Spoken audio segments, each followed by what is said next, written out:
What's up, YouTube? Welcome back to Celio's Network. Today I'm going to take a look at the top 8 decks from the Limitless Online Series Qualifier 3, which was the first major tournament with Ultra Prism through Rebel Clash being played. Since we don't have actual real-life tournaments going on, this is the only major tournament at the moment with Rebel Clash, and the next one will be Qualifier number 4. So these are pretty much all the results we have to look at in terms of major tournaments, if you want to consider this a major. Based on the players, there were almost 1,200 players in attendance for this tournament, and we have the top 8 here on LimitlessTCG.com. Before we take a look at these lists, shout out to PotownStore.com, the best place for you to get ptcgo codes, and you can use code CELIO for 5% off over there. And also want to mention my Patreon, patreon.com/Celio's Network, where you can support this channel for a monthly cost and get great benefits like premium articles and deck list advice and early deck lists.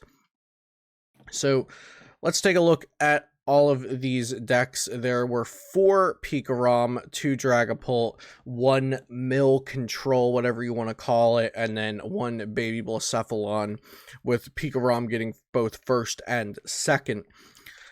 So in the meta discussion on this channel, I want to talk about the meta aspect of the 8 decks before we get into the actual lists of them. On the meta game discussion we had, myself and my guests did say Pikarom and ADP would probably be the top 2 most popular decks, and were also 2 of the best decks for the tournament, with Baby Blacephalon and Dragapult slightly behind them in popularity and strength.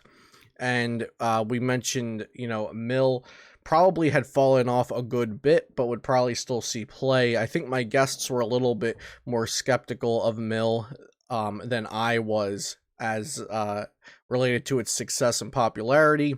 I did think Mill had a bit more of a chance than I think my guests did, and I also wrote about that a fair amount on my Patreon in an article last week, or maybe almost 2 weeks ago at this point.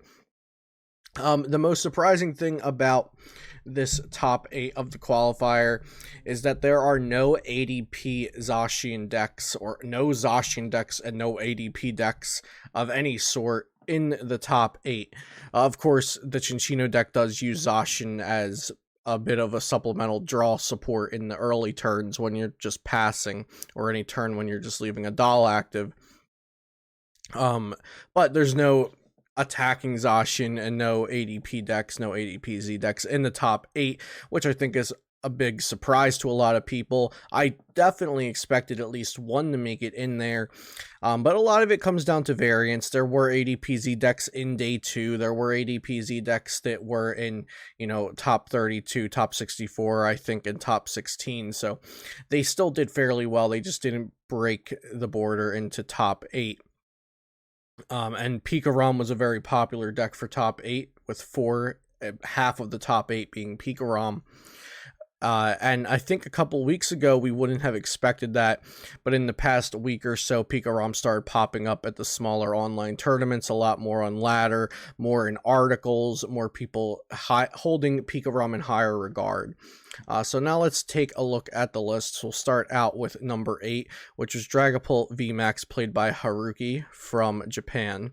Also note there's 7 different countries in the top 8 of this qualifier, which I thought was really cool. So this is the Dragapult VMAX deck that got top 8. I'll just point out some of the things that are a little bit different than the stereotypical Dragapult VMAX lists we've seen. That's probably what I'll be doing for most of these, and making my comments on whether I like the changes, whether this is something I would play, do I think other people are going to copy it. But for the most part, all of these lists made top 8, so I think they'll all be copied and net decked and played on the ladder and in future tournaments to some extent. That's just kind of what happens with decks once they make top 8 of a major tournament. So they're playing the 4-3 Dragapult VMAX, 3 Jirachi, 1 Dedenne GX, the Mewtwo and Oranguru combo for support. Since Mind Report into Primate Wisdom is really good when you have Scoop Up Nets in your deck, and Scoop Up Net is now a card in Rebel Clash. Fion was actually included in some of the earlier lists, but I saw it being cut, and I cut it myself in my more recent Dragapult VMAX lists, but it is a good card to make your opponent move the active Pokemon so you can knock it out with the 5 damage counters on the bench instead of wasting the 130 on the active, which I've talked about this in other videos on Dragapult VMAX. Mr. Mime, I've seen talk about it, I've seen it pop up here and there, but it's been very, very fringe. So it's in here for the scoop up block ability. Your opponent's Pokemon that have any damage counters on them and any cards attached to those Pokemon can't be put into your opponent's hand. So your opponent cannot use scoop up net on their Pokemon that have damage counters. So this is good because Dragapult VMAX wants to pick off small Pokemon like Jirachis, like Orangurus, like Mewtwo's, opposing small Pokemon even in the mirror match. Specifically Jirachis and Galarian Zigzagoons, since they can be easily knocked out with like 1.5 max Phantoms or even 1 max Phantom and then a couple Zigzagoons to clean it up. So Mr. Mime is good for the matchups where the opponent is playing Jirachi, so namely the mirror match, where you have a pretty even board and you want to have something else to give you an edge. This deck is actually playing a lot of supporters compared to other Dragapult VMAX lists. They're playing the typical 4/4 Marnie and Research for draw support, but then they're playing 2 Malolana, 2 Team Yell Grunt, and 2 Boss's Orders. I think 2 Boss's Orders has become fairly typical for the Dragapult VMAX decks. And then I've been seeing a lot of either Mallow and Lana or Team Yell Grunt, not a lot of both. I do have a list of my own. I believe it might be on this YouTube channel, but it's definitely in a Patreon article where I was playing 2 Mallow Lana and 1 Team Yell Grunt. But I've seen a lot of the more popular lists and the more public lists either picking Mallow and Lana or Team Yell Grunt. Now, they're both good in the mirror match, and I didn't think Dragapult VMAXs that were teching heavily for the mirror match would be the most successful, but Mallow and Lana also helps versus Pikarom, especially if they paralyze you, and then Team Yell Grunt helps versus adpz as well, and any other deck that is using manual attachments, and you can get a Team Yell Grunt in the early turns. One thing that I don't like about this list is that it's not playing the Giratina from Unified Minds, that when you play it down, you can discard a special energy attached to your opponent's active Pokemon, because I really like pairing that and Team Yell Grunt in the mirror match. They're also only playing 1 Giant Bomb, and at that point, I feel like maybe it's not even worth it, but Giant Bomb is a useless card versus the mirror match, so maybe they really wanted to do well in the mirror match, and that's why they included the text like Mr. Mime and the 2 Malolana and 2 Team Yell Grunt, and only the 1 Giant Bomb. Something we talked about in the meta discussion on this channel was that Reset Stamp was possibly becoming a good card again. It kind of saw a falling off of popularity and success in the Ultra Prism through Sword and Shield format, but we thought it would start seeing play again with Rebel Clash out and decks kind of changing a bit, Jirachi being a little less popular because of its liability versus Dragapult VMAX. So I actually really do like the 1 Power Plant 1 Reset Stamp in this deck. It's really effective versus Baby Blounds, since they use the Oricorio GX to draw cards after their Blound is knocked out. So if you can get the Plant Stamp knock out a Blound, you might be able to win off of that versus that deck. Also, Picarom's not playing Jirachi, or the Picarom lists that are not playing Jirachi. Power Plant Stamp can be really effective versus them as well. Let's move on to the 7th place Picarom list, played by Dennis Piroff. So this list is actually playing Jirachi. It has an Eldegoss V as well, which not every list was including, I don't believe, or at least not every list I saw leading up to the tournament was including. It's playing the 1 Boltund. Let me refresh the page here because the cards aren't showing up. There we go. It's playing the 1 Boltund, which is a really strong card in Picarom, both for its Electrify attack, which can accelerate some energy, and for its Bolt Storm, which can do a really high amount of damage for just 1 energy with Thunder Mountain or 2 energy without Thunder Mountain in play. Since it is playing the Jirachis, it's probably slightly unfavored versus Dragapults unless you can just not play the Jirachis down. But then if you have Jirachis in your deck and you're not playing them down, that's kind of like you're not using the draw support of your deck too much.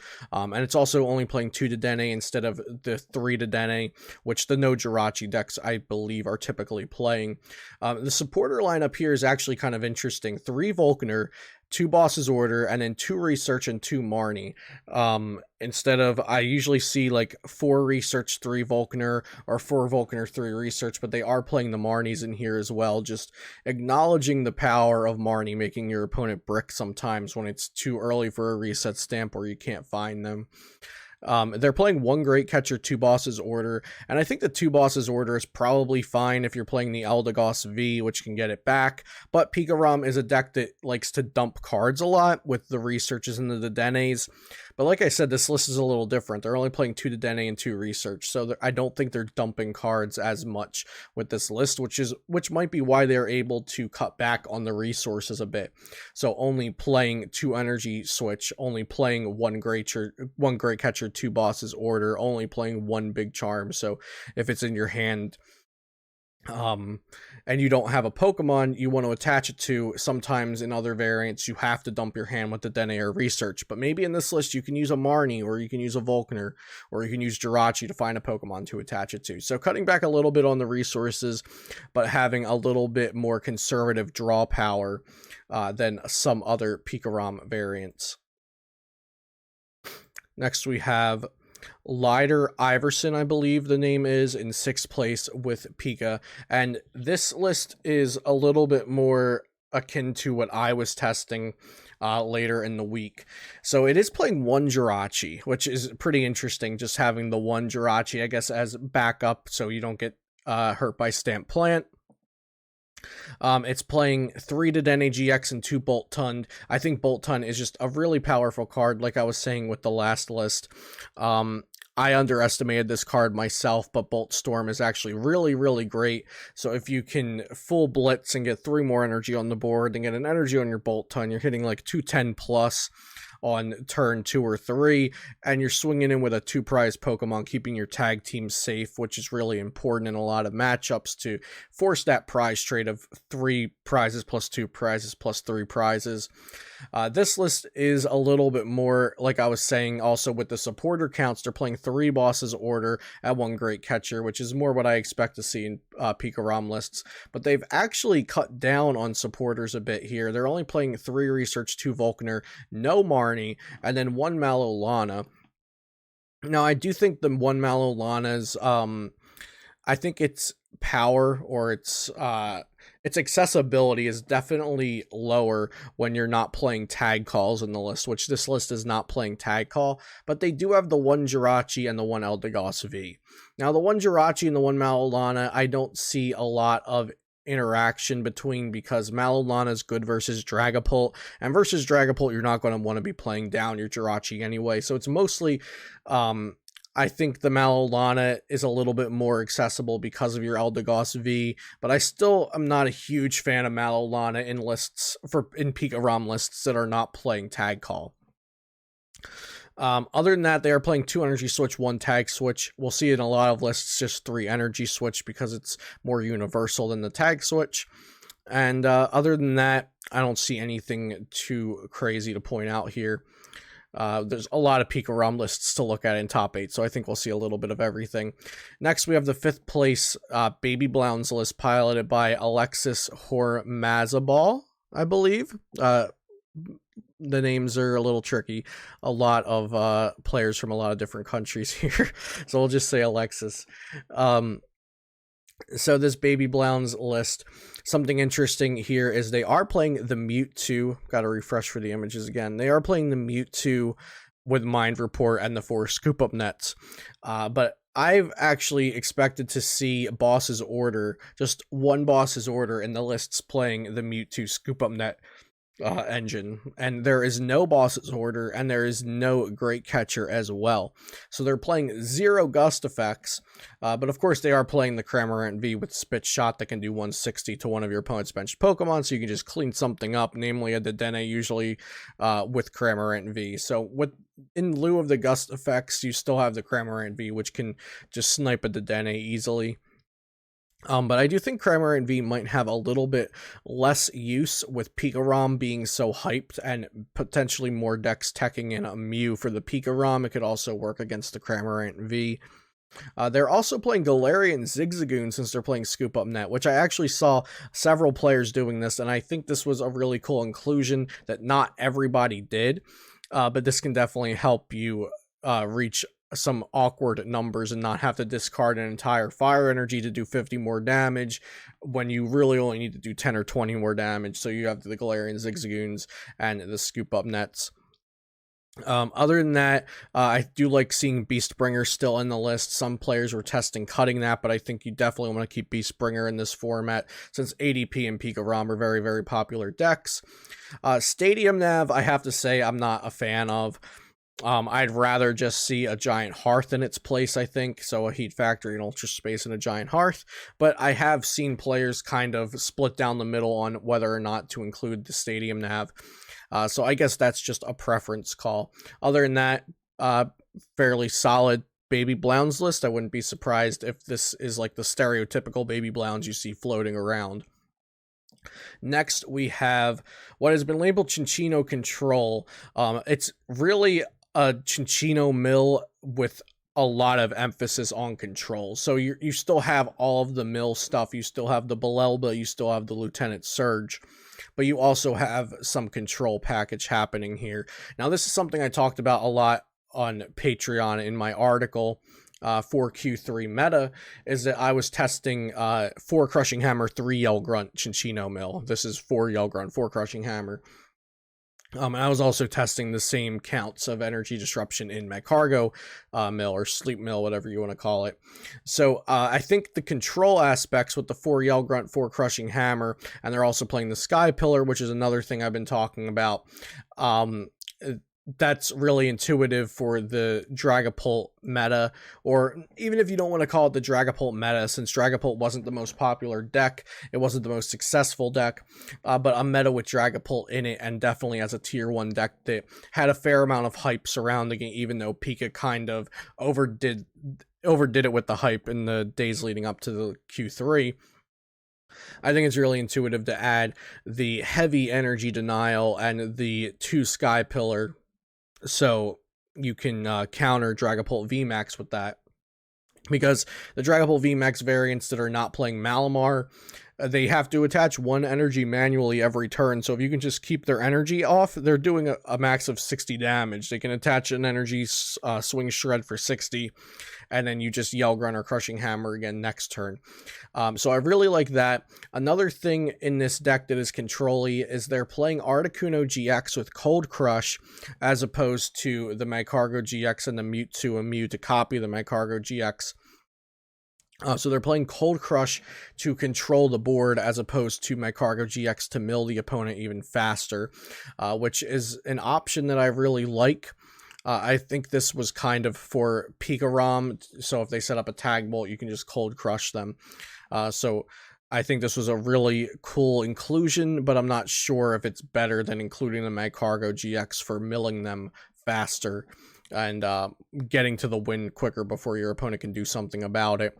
Of course, they're also playing other control aspects, like they're playing the Wondrous Labyrinth to make attacks cost 1 more energy. They're playing the Chip Ice Axe and the Mars, so you can potentially handlock the opponent with that. There's like that little control package in there. But like I said, I consider this a mill deck with heavy control aspects, so you can call it mill, you can call it control, whatever you want. I do think it's a very high skill intensive deck to play. I haven't played it on stream yet. Last night I did have requests to play it on stream, and I built it, but I was feeling pretty tired, and it's not really the kind of deck I want to play on stream because I can't like dedicate all my focus to it. And like I said, I think this is a high skill deck to play, so I may end up playing it on the channel eventually.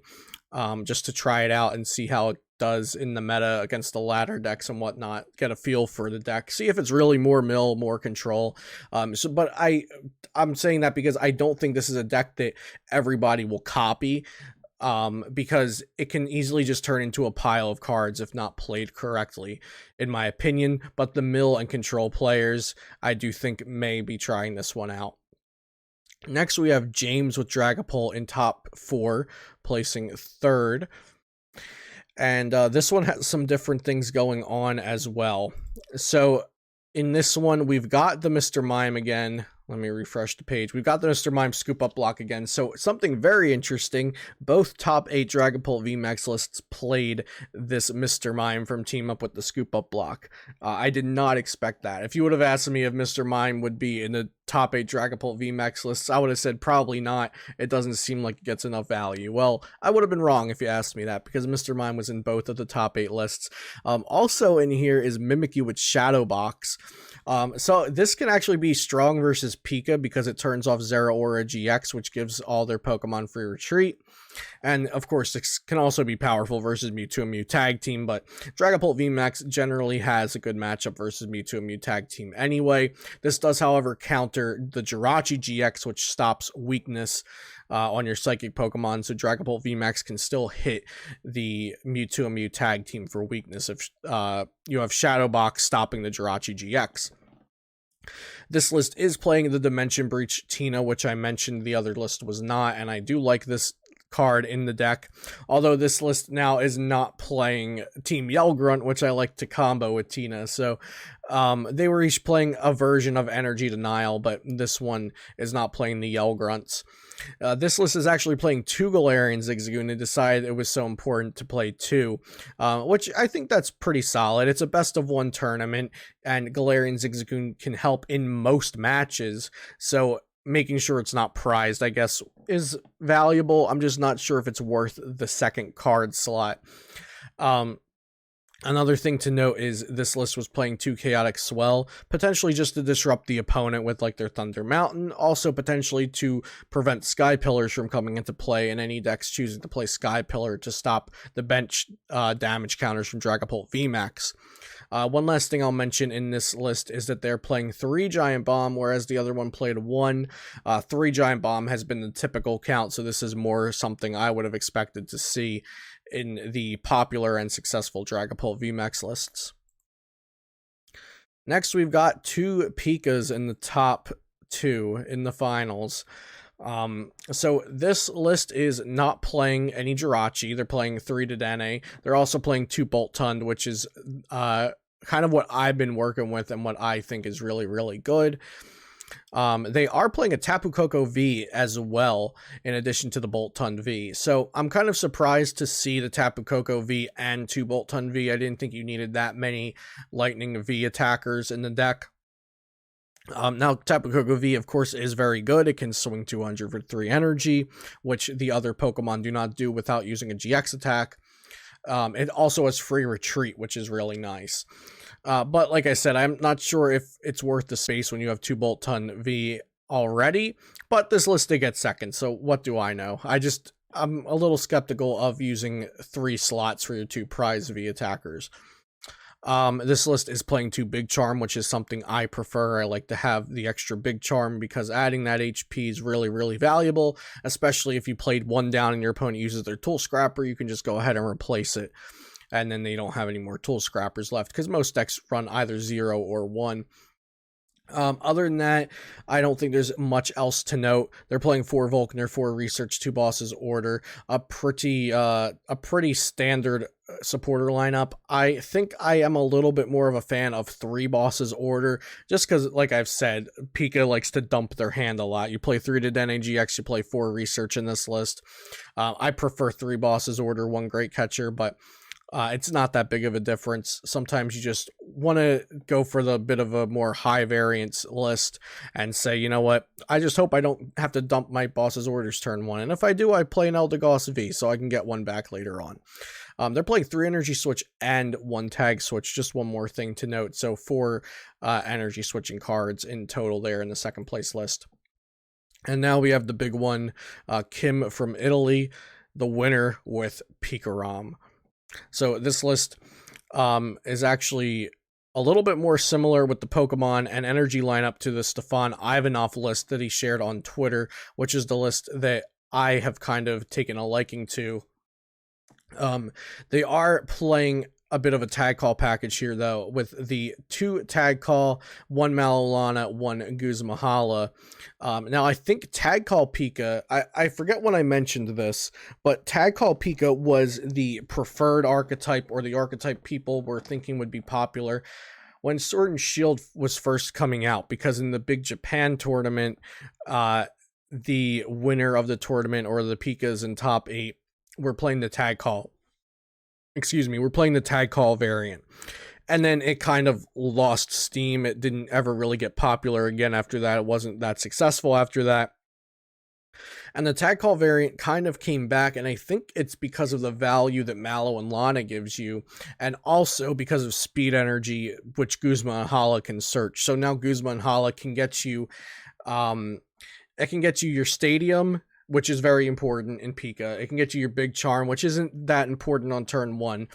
And it can also get you your energy attachment for turn and draw you 2 cards to replace the 2 cards you had to discard.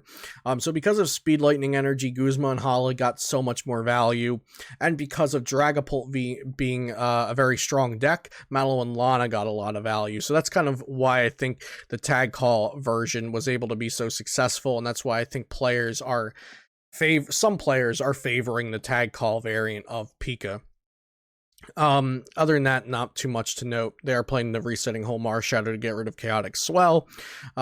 They are not playing any Volkner. They're playing 3 Bosses, Order 3, Research 2 Marnie, and then, of course, the couple tag call supporters with the 2 tag call and an Eldegoss V to get one of them back. Probably just grab your Malolana back versus Dragapult VMAX. And nothing else really to note. So those are the top 8 lists. You can find them and import them to ptcgo on limitlesstcg.com. I hope you enjoyed this video of me talking about the top 8 lists. Let me know what you think about the top 8 lists, if there's anything I failed to mention about them. I'll be trying to cover the day 2 meta of the Q3 as much as I can in the coming days, looking at some of the interesting decks, getting some gameplay in with them. When the complete day 2 standings are uploaded on Limitless, I will talk about all of the day 2 decks and probably try to do some success rates and conversion rates from day 1 to day 2. If we have the full breakdown of day 1 decks into day 2 decks, I'm not sure if we'll get that. But I'll be looking and talking more about this Q3 meta in preparation for the Q4, so be sure to tune into that. As always, shout out to PotonStore.com for being my sponsor and the best place for you to get PTCGO codes. Use code Celio for 5% off.